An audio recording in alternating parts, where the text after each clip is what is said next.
Ladies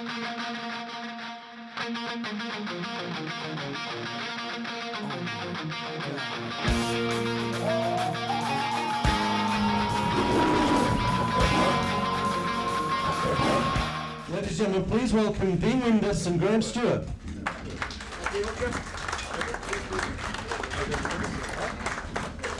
Happy New Year, Dino. Same to you, thank you. Happy New Year to everybody.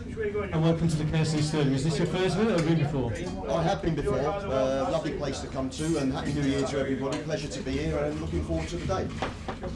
Dean, a Christmas of highs and lows on the field. Victory at Sunderland followed by defeat at home to Leicester. What do you think was missing on Sunday?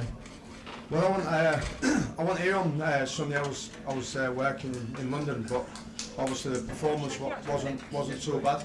We didn't get the breaks that we wanted. Hit the post 3 times. But you know, it's about putting the ball in the back of the net. You know, if you score goals at this level, you know, then you win games of football. Apparently, when Leicester scored, they parked the bus a little bit, and we found it very difficult to break them down. Graham, just going back to '94, it was a great match in your memory, no doubt. And for those obviously people who don't remember or don't know, just tell us about what happened in '94. You were 2-0 down. It was a relegation dogfight. Just take us back to that great time for you.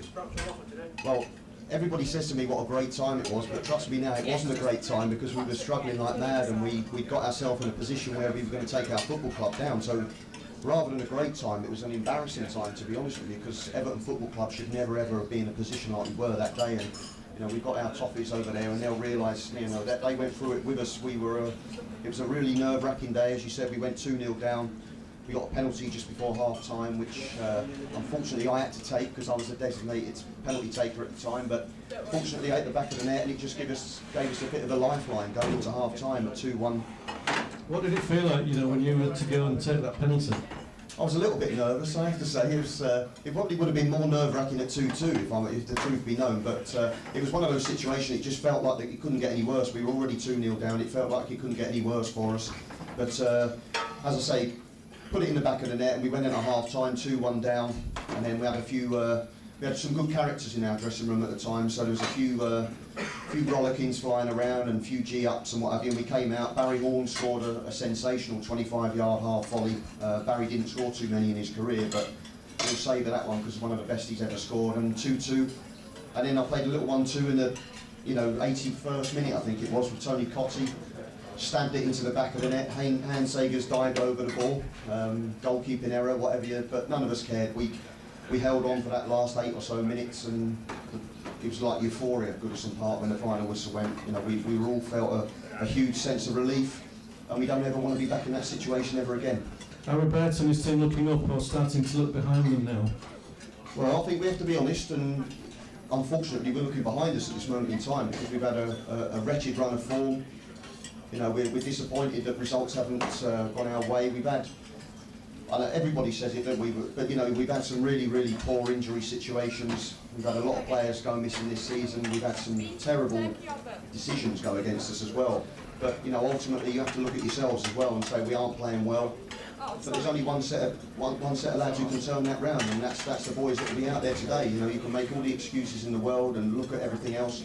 The reality is, you know, as players, you have to dust yourselves down and come out fighting. And hopefully, I know I'm in the minority, but hopefully we can come out there today and get ourselves 3 points. And who do we need to look out for today? Barkley doesn't seem to be in best form, but still a major threat to Hull.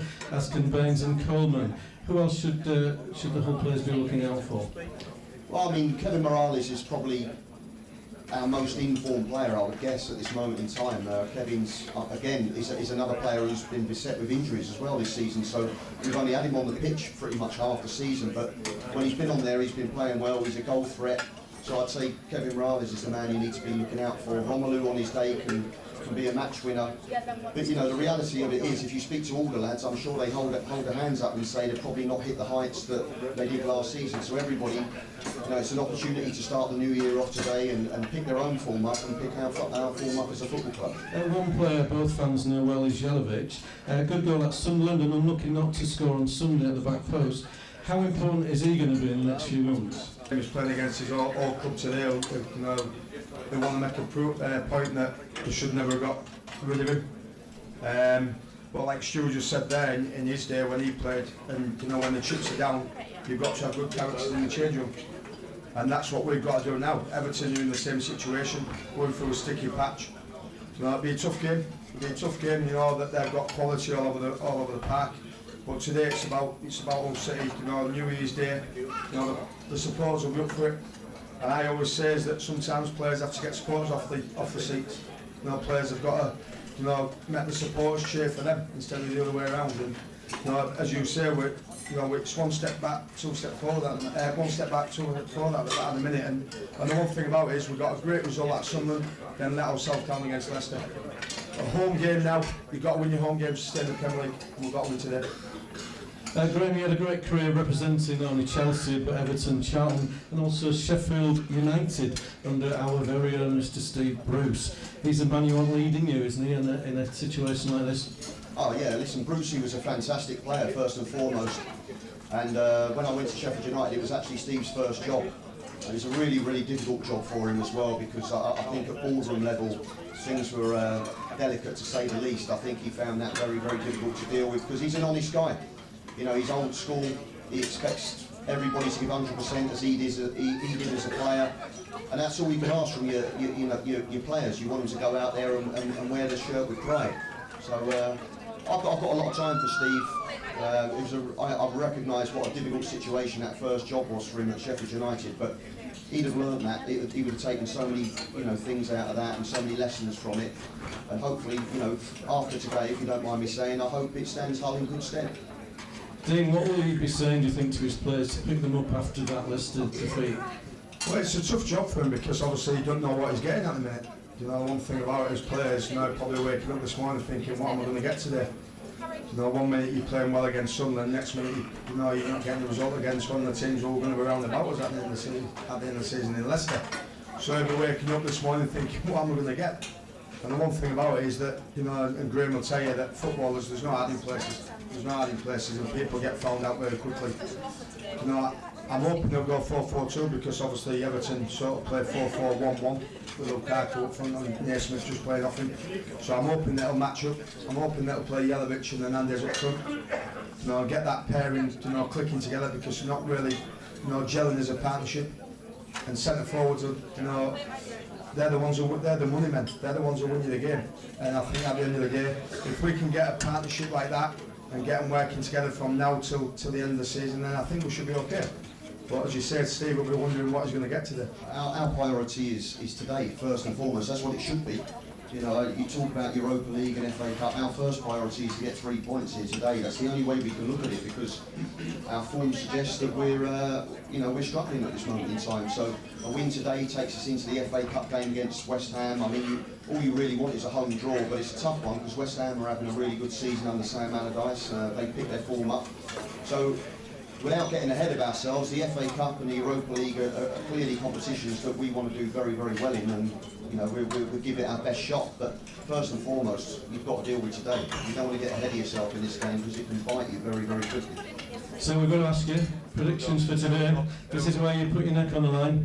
Well, I think, listen, you're not going to get me going against my own club, that's for sure. But it'll be a tough game. Dino's already mentioned it there. It will be a tough game for both sides. Neither side's in great form, but I think I would expect our better experience, and we should really have a little bit of better quality in players. But I would like to think we'll win 2-1. 2-1, Dino? Well, I said on the way down to Sunderland with Burns that Sunderland Leicester, I'd take 4 points. I'd have took a draw against Sunderland. I'd have took 3 points against Leicester, but we never got it. Today I'll take a draw. I'll take a point. Hopefully we'll get 2, but as like Stuart says, they've got a lot of quality in their team, and they've got a lot of pace in the wide areas. But I'll go for a point, but it's going to be tight. It's going to be tight. I'll take a point straight away. Well, we'll see after 90 minutes at the end of the game. Ladies and gentlemen, please put your hands together for Dean Windass and Graham Stuart.